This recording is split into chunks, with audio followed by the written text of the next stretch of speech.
I'm back.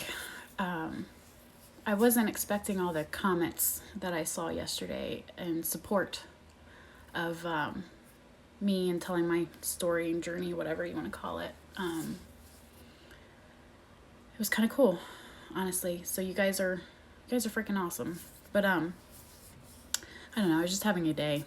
I noticed that I kept saying vulnerable, and I think a better word probably would be triggered, or maybe both. Like, I was being triggered by so many things yesterday, it was just making me vulnerable over and over. So I think that's kind of what I meant, but I feel like you guys understood what I was saying.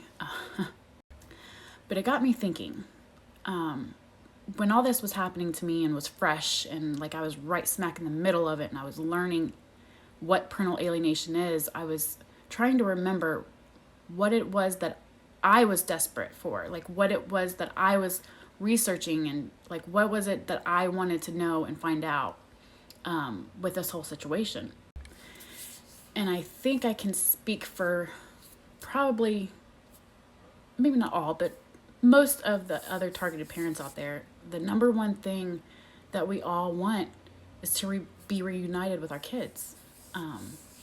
That's like the number one thing we were looking for, or I was looking for anyway. Like, it was like, how do I reconnect with my child? How do I get back in my child's life? That was my number one thing. So I have some tips on that, on how I did it, that I'm going to share.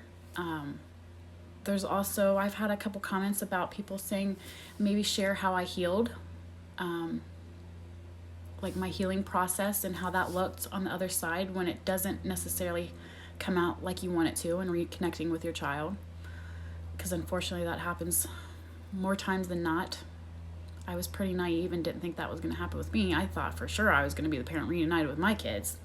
Yeah, no, that didn't happen. But yeah, I'm going to share all that stuff with you guys too. There's a whole bunch I could share, and I feel like I'm focusing on all the sad stuff, and I should focus on some positive things, because there are positive things. That's part of the healing process. I'm going to tear up thinking about it, but yeah. So next video, let's talk about positive.